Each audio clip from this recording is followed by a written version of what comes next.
ഇന്ത്യയുടെ ബഹിരാകാശ വിക്ഷേപണത്തറയായ ശ്രീഹരിക്കോട്ടയിലെ സതീഷ് ധവാൻ സ്പേസ് സെന്ററിൽ നിന്നുള്ള 100ാം വിക്ഷേപണം വിജയകരം. NVS-2 ഉപഗ്രഹം GSLV F-15 ചിറകിലേറി ഭ്രമണപഥത്തിലെത്തി. ചരിത്ര മുഹൂർത്തത്തിന്റെ ഭാഗമാകാൻ കഴിഞ്ഞത് മഹാഭാഗ്യമെന്ന് ISRO chairman doctor V Narayanan പറഞ്ഞു. 3, 2, 1, L40 stages are ignited. Plus 5 seconds. Magnificent lift-off of GSLV F-15 NVS-02 mission. 100th launch mission of ISRO embarks on its journey. അഭിമാനം, ആവേശം. ഇന്ത്യയുടെ ബഹിരാകാശ വിക്ഷേപണത്തറയായ ശ്രീഹരിക്കോട്ടയിലെ സതീഷ് ധവാൻ സ്പേസ് സെന്ററിന് അത്യുജ്വല സെഞ്ചുറി. രാവിലെ 6:23 NVS-02വിനെയും വഹിച്ചുള്ള GSLV F-15 യാത്ര തുടങ്ങി. കൃത്യം 19 മിനിറ്റുകൾക്കപ്പുറം ഉപഗ്രഹം ഭ്രമണപഥത്തിലെത്തി.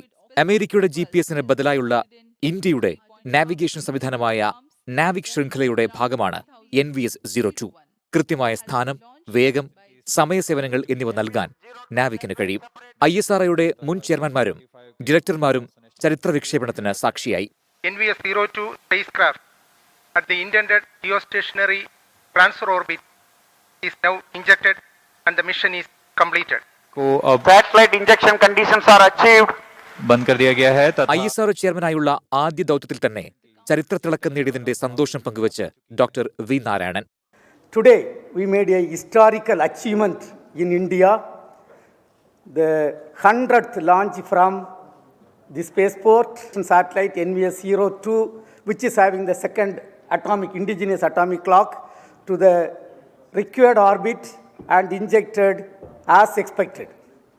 സെഞ്ചുറി ദൗത്യത്തിന്റെ മിഷൻ ഡയറക്ടറായത് മലയാളി തോമസ് കുര്യൻ. ആദ്യമായിട്ട് നേരിട്ട് കാണുന്ന ലോഞ്ചിൽ മിഷൻ ഡയറക്ടറായിരിക്കാനുള്ള ഭാഗ്യമാണ് എനിക്ക് കിട്ടിയത്. അങ്ങനെ GSLV Mark 2വിൻ്റെ ലോഞ്ച് നേരിട്ട് കാണുന്നത് മിഷൻ ഡയറക്ടർ സീറ്റിൽ നിന്ന് തന്നെയാണ്. ഗഗൻയാൻ, ചന്ദ്രയാൻ തുടർ ദൗത്യങ്ങൾ, സ്വന്തമായ ബഹിരാകാശ നിലയം. രാജ്യത്തിനും ഇസ്രോയ്ക്കും സ്വപ്നങ്ങളേറെയുണ്ട്. എല്ലാത്തിനും കരുത്തായി ഈ കോട്ടയുമുണ്ടാകും.